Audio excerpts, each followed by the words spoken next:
center field. Going back is Gonzalez. It is gone! Two-run home run by Schwarber. Stays put, and there's a high fly ball. Deep right field. Harper watches it fly.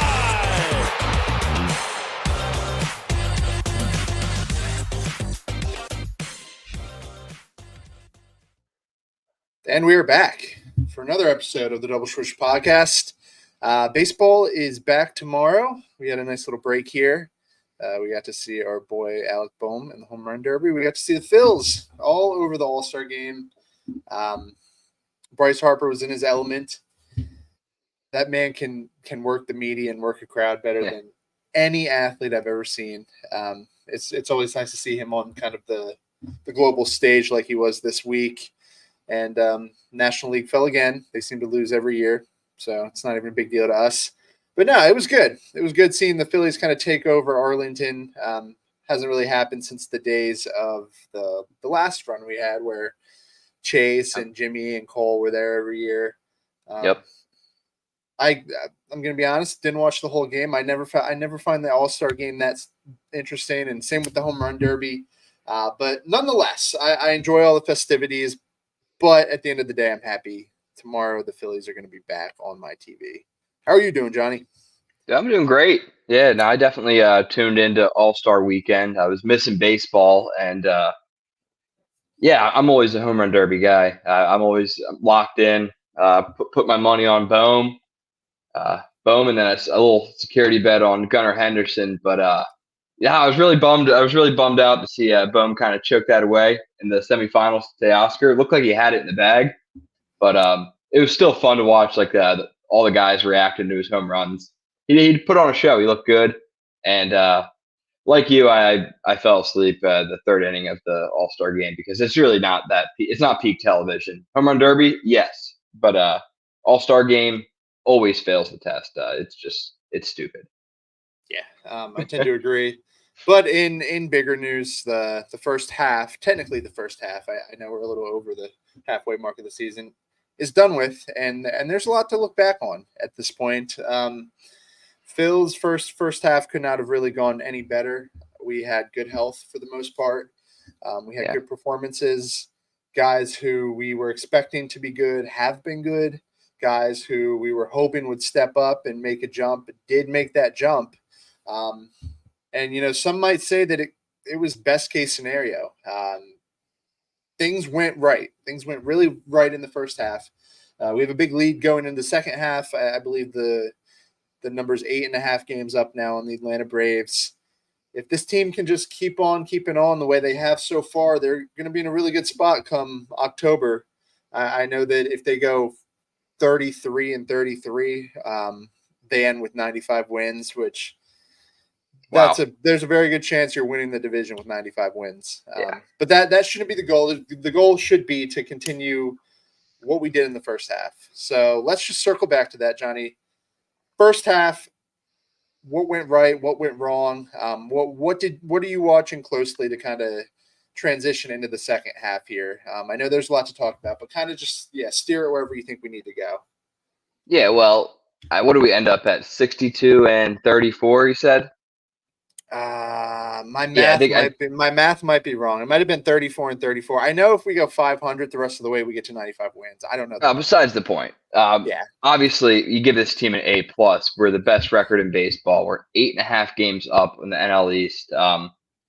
Something that even when I predicted us being in first place, I didn't think it would be by this much. I thought it would be by a very tight margin with the Braves. I would not have told you 8.5 games at the All-Star break. So that obviously overall, that's a success and A+ to the team. But you're right. It's not the end goal to win the first half. You want to win the second half and the playoffs.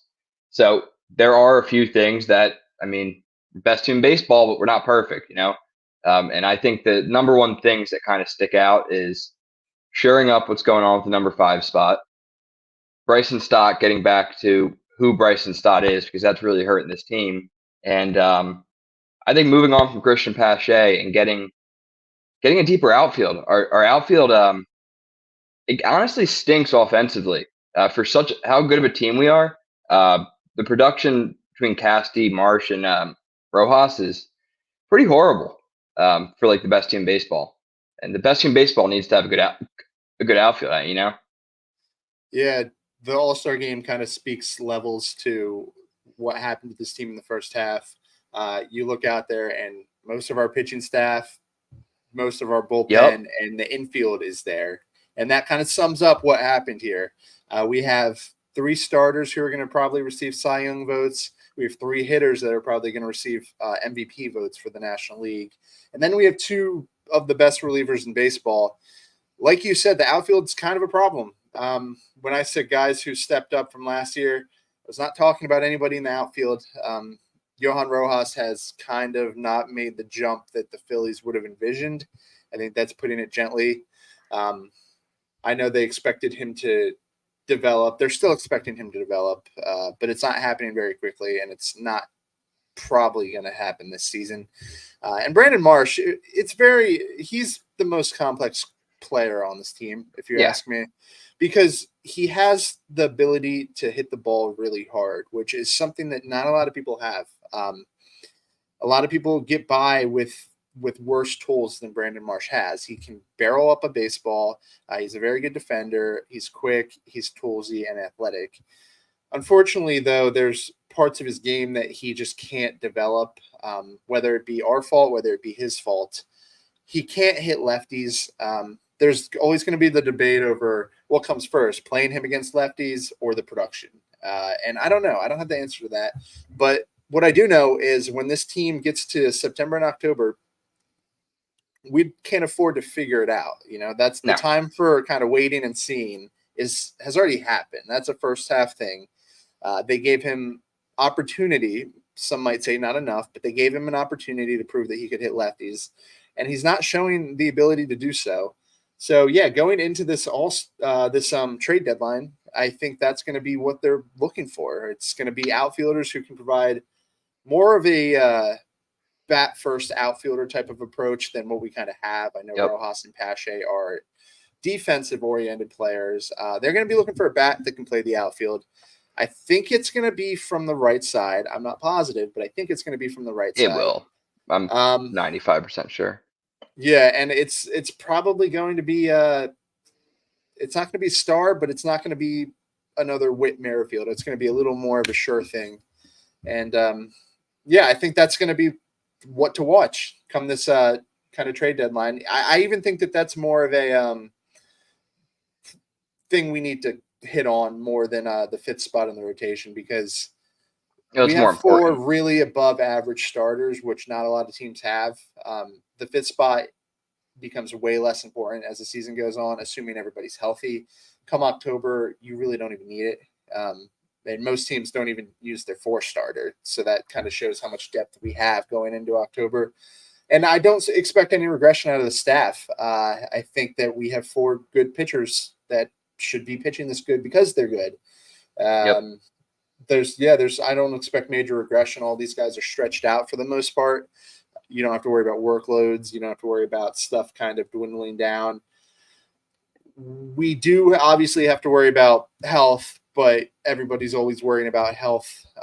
And we have 2 guys coming back from injury who expect to be able to kind of provide some quality innings, if you can say that. The jury's still out on whether Taijuan Walker can do that, but I'm sure they think that there's a pitcher in there who can help at some point in the season. And Spencer Turnbull looked good already. Tyler Phillips is a very interesting pitcher. And that's just depth. You know, it's a lot of names there that can help contribute.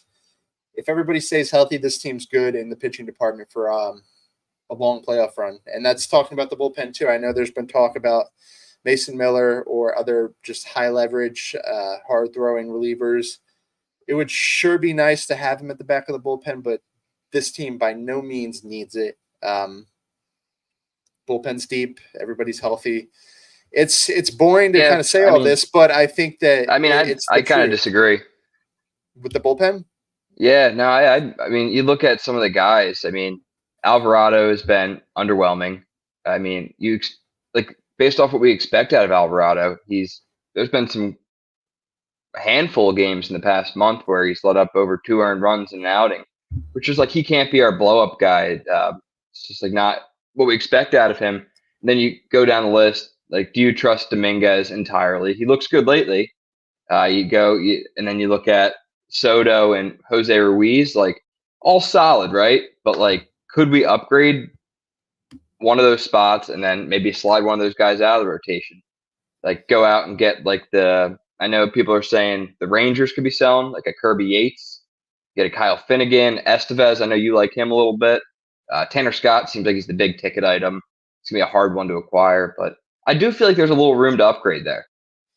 Yeah, I think at the end of the day, though, it's not going to be the priority by any means. I think you look at the end of this bullpen, and sure, Alvarado's been worse, but Strom's been much better than we expected. Strom is kind of Alvarado at this point. They've kind of switched roles there, which is crazy. And then Orion Kirkring doesn't get talked about enough. He is amazing. Yeah, he is so good. And then, I mean, Alvarado. What's the temperature on Alvarado? I've heard a lot about it. I'm not super concerned. I know that like those types of pitchers that the control isn't super sharp, they seem to be able to zone in and zone out. They kind of work in waves a little bit. And I think he's just going through a stretch here where he's lost his command. I don't have any long-term worry about Alvarado. I think that's kind of where our difference lies. I think it's not a long-term worry.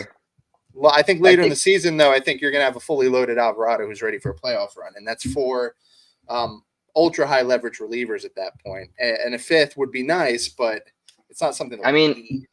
I think there's also the factor that like the teams that we're probably going to like face off in the playoffs are teams that we've seen a lot of the past couple of years.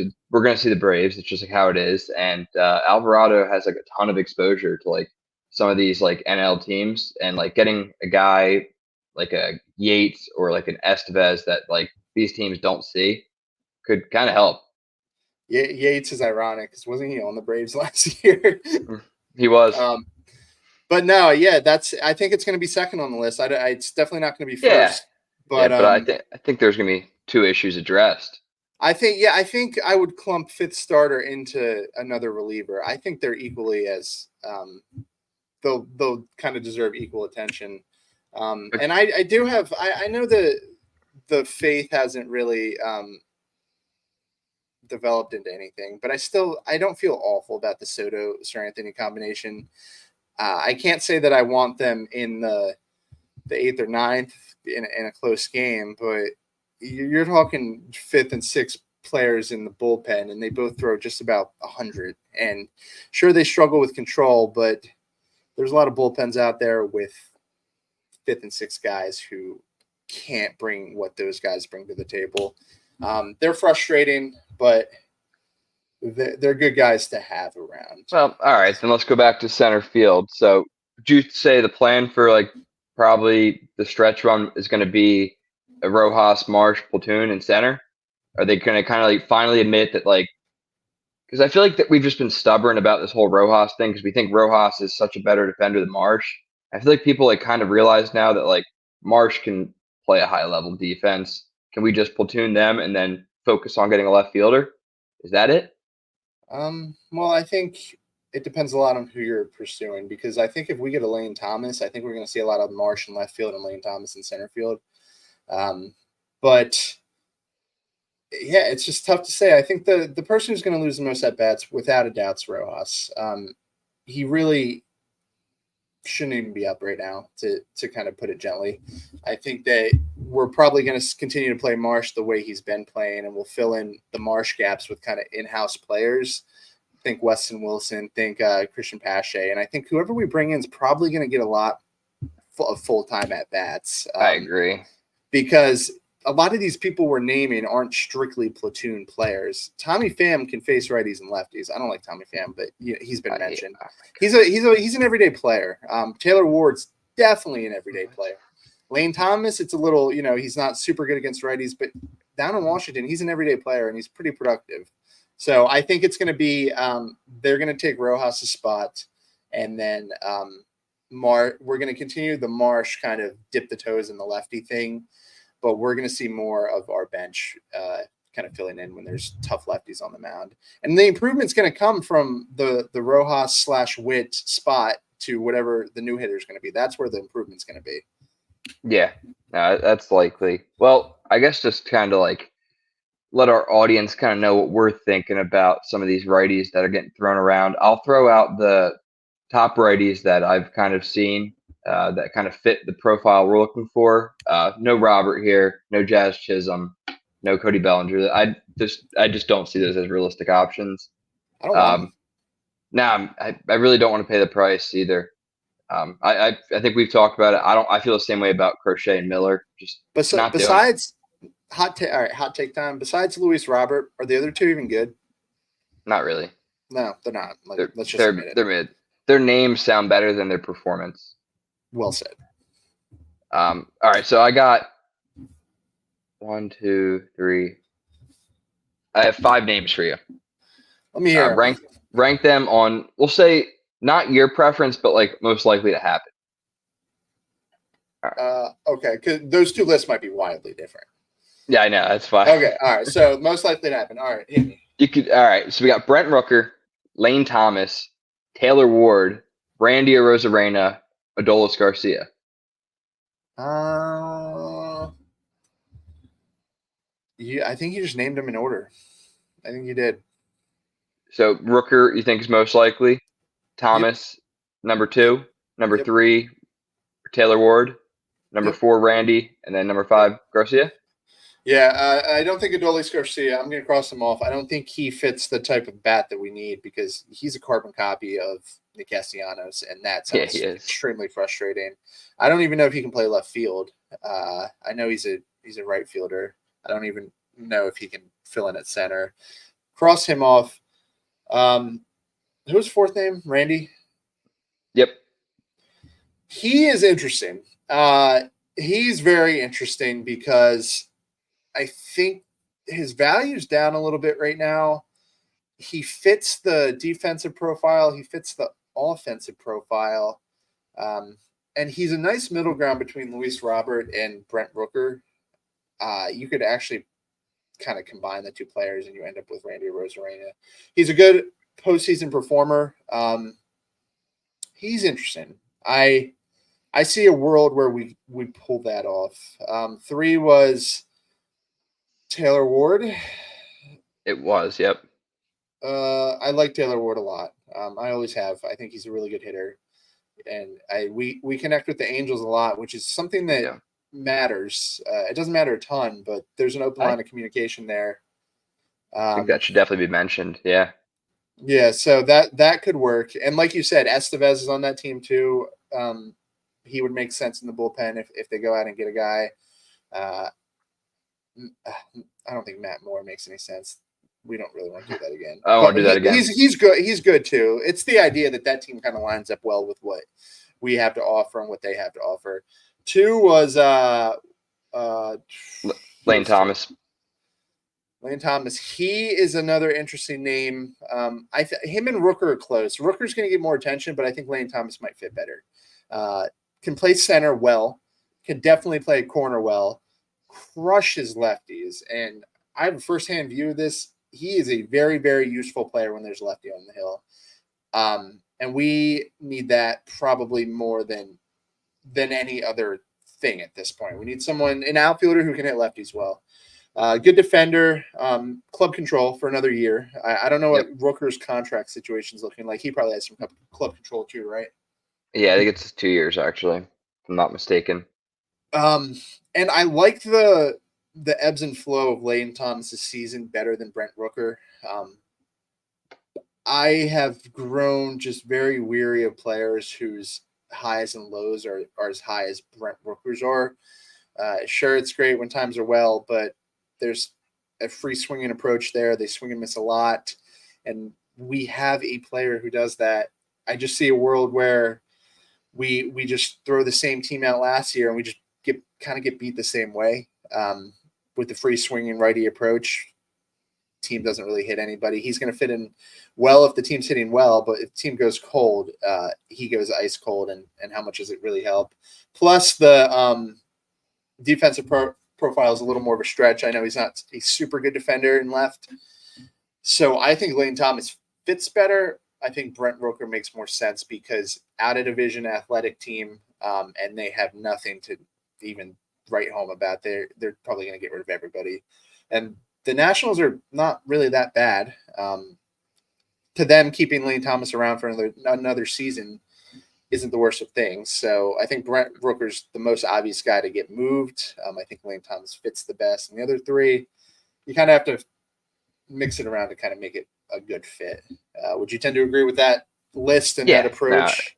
Yeah, I mean, when I look at it, I pretty much cancel out. I don't think Rooker's going to be the guy. I don't think Thomas is going to be the guy. I think it'll be Randy or Taylor Ward. I just think it makes sense with Randy's got like a very good contract. The Rays kind of floundering and the Red Sox kind of took off. So like it kind of kills their little like hidden hope of like doing something. And Taylor Ward, I mean, our Angels connection is kind of undeniable. And I feel like either of those guys, if you headline a trade with George Klassen, I think that probably gets talk started. Yeah. You just distracted me because I just had a thought. I think it's so funny when people are talking trades.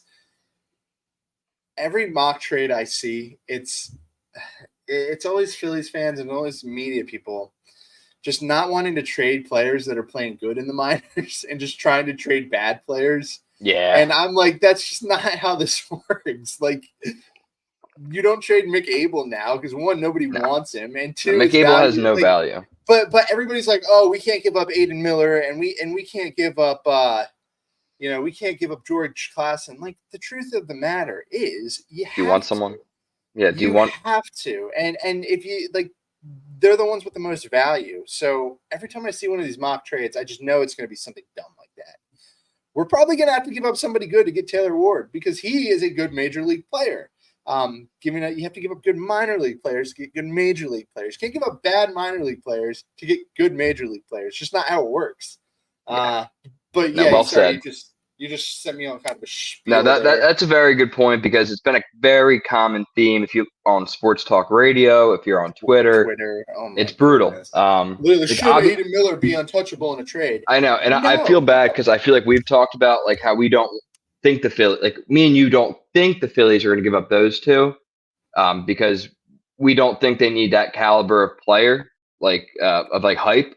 I think we're on the same page where we know that just like we can find a good player without having to buy into that hype. I think we know that like the guys that we're looking at genuinely like a young, high performing pitcher like Klassen is a good starting point. And then once you go towards that Robert, Chisholm, Miller, Crochet, that's when you have to start talking about that.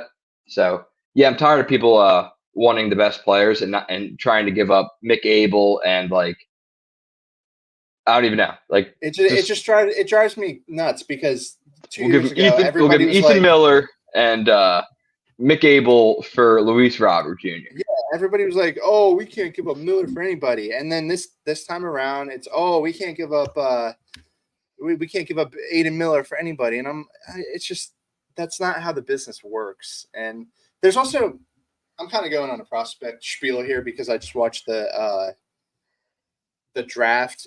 More things I'm sick of. We need to seriously stop doing comps for prospects. We need to stop doing that because it's dumb. It's dumb because there's no comp. Like they're all their own player, and two, it just sets such unrealistic expectations for fans who have not been through kind of the ringer with what we have. We have seen players with just outstanding comps just amount to just nothing and just not figure it out. I'm just so tired of seeing that. And I'm so tired of people basing their whole perception of prospects around top 100 lists and top 10 lists in farm systems. Yeah. Like, MLB teams do not think like this. No. Nobody is thinking like this, but us as fans, we insist on thinking like this. And it just drives me nuts. I don't even want to get on Twitter. Hey, Josh. Because it's just maybe I'm getting Josh. old. This is What's your player comp for Nori? My comp for Nori is Nori because he is his own player. This is probably a good transition, I guess. I wasn't expecting to use that as a transition, but first year player draft. Yeah, clearly, me and Josh have been hurt by a lot of prospect comparisons. Jesse Biddle probably started it all off. It drives me nuts. Everyone thought Jesse Biddle was like Clayton Kershaw. I remember when people didn't want to give up Spencer Howard for anything, and now you look, it's just trust the front office. They have way more information than we do. Yeah. First year player draft. I'm gonna be honest, didn't follow as much as I usually do. It gets it's not less interesting, but it's a little harder to follow when the Phillies don't have like a relevant pick. You know, we were way down there in the first round.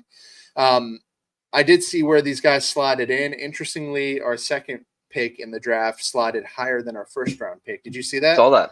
Yeah. That's not common, especially when there's a 30 pick difference between the two. I know we picked 27 and 64 or something. Yeah, something like that. We don't have to go too deep. Do you have anything to say about those two or anybody farther down that caught your eye? Not really. I mean, I like it's a very, like me and you both know, it's a very Brian Barber pick to go with a high schooler that's got 5 tools. You know, it's kind of what we've been doing lately. I was a little bit surprised. I mean, I think I was hoping they would go high school arm. I wanted that Cash Mayfield, Oklahoma kid. That I thought that was a very interesting prospect. Almost fell to us. The Padres got him at 24.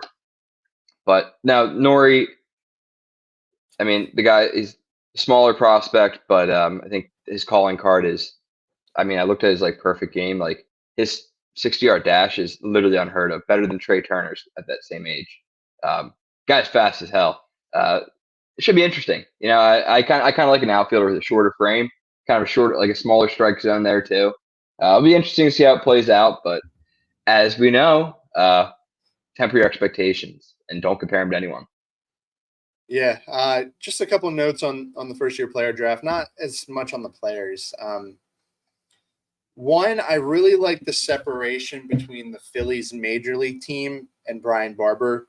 There seems to just be a huge gap between the operations, and I think it's a good thing for the Phillies.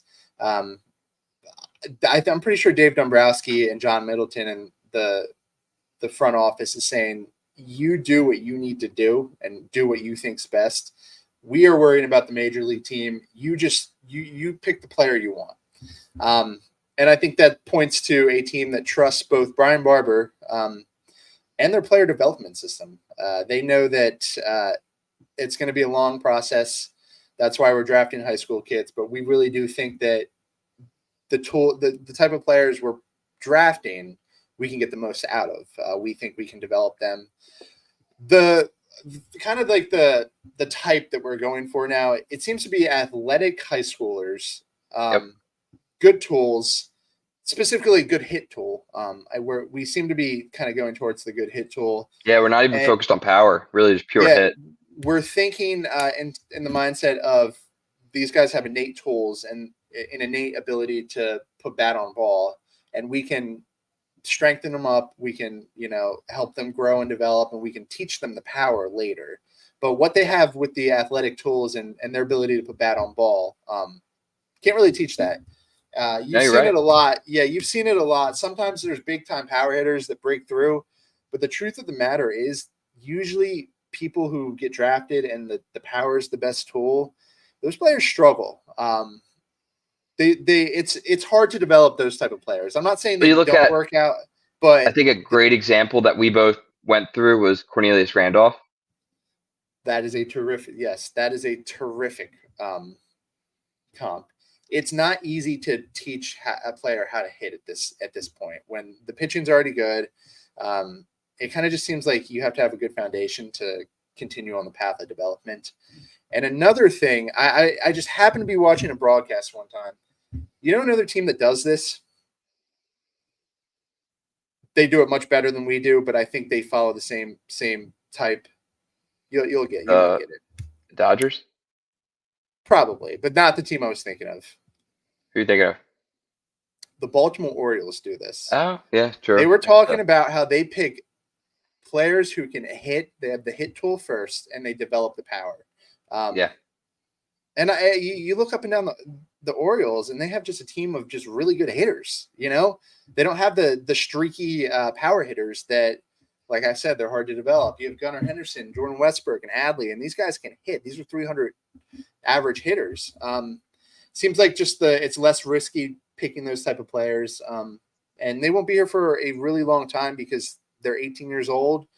But yeah, we seem to have a lot of faith in our ability to develop them, and I like it. I like it a lot more than the 14th pick, Adam Haseley, who's supposed to be a finished product, just because we can't develop anybody. So let's try to get as close to a finished product as we can. I like what we're doing now a lot more, and I'm excited. Very excited. Yeah.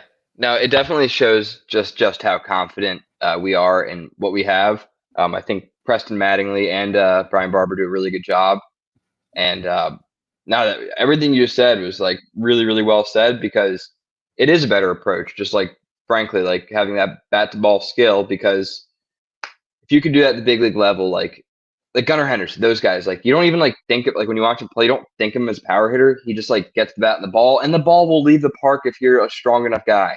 And like these guys are like 18, 19 years old.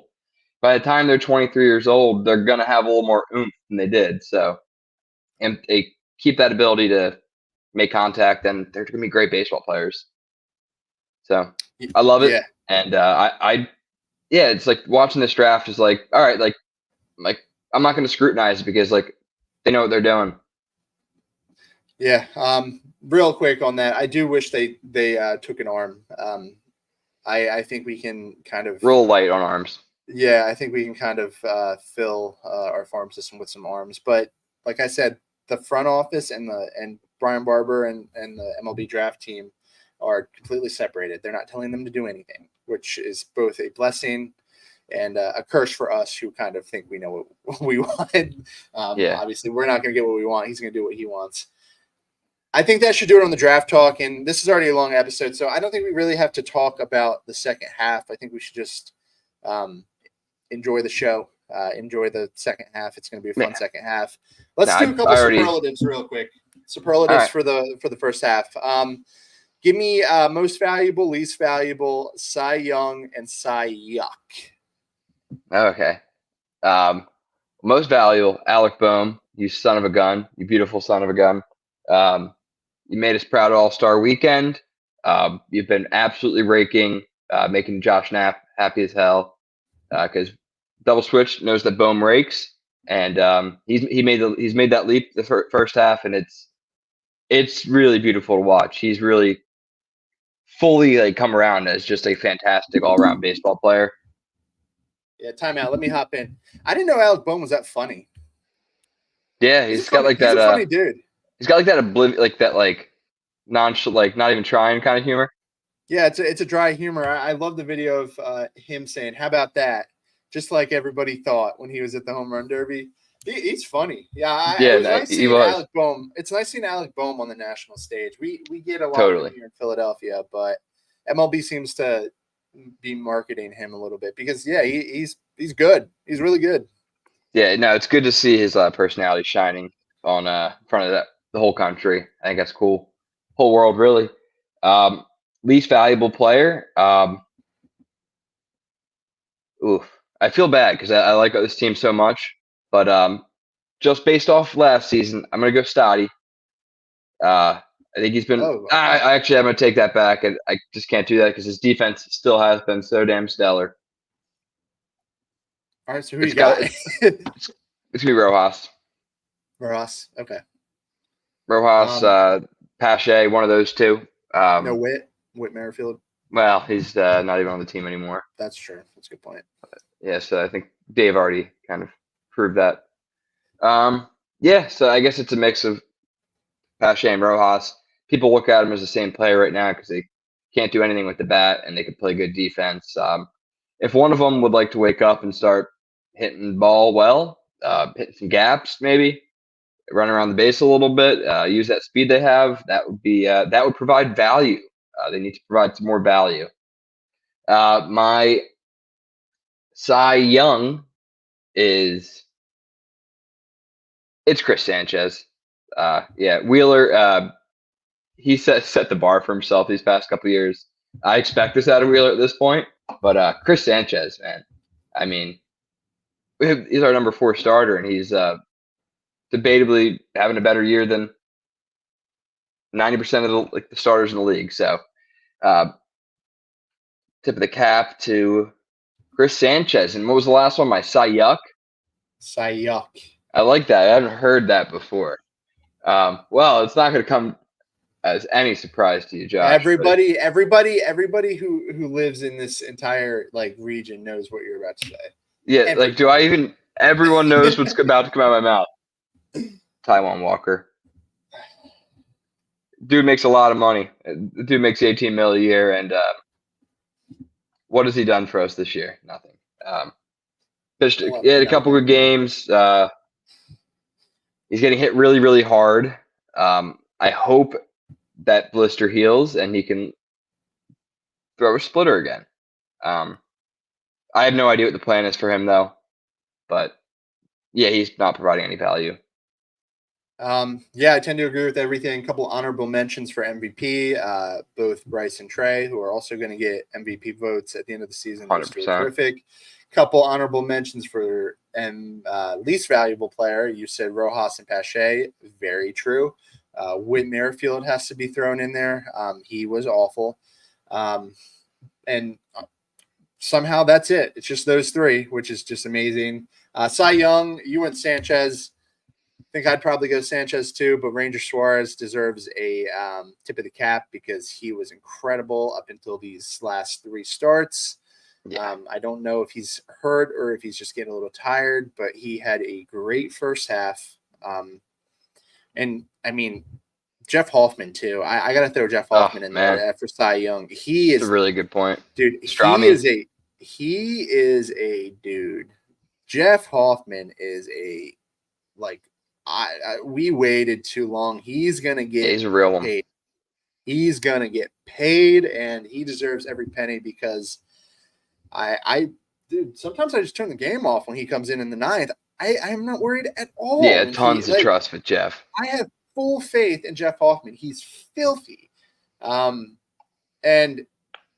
part of the reason I'm not super concerned about Alvarado is because he might be better. Both at their best. I think Hoffman might be better. I could probably name on my fingers relievers who are actually better than Jeff Hoffman. He's incredible.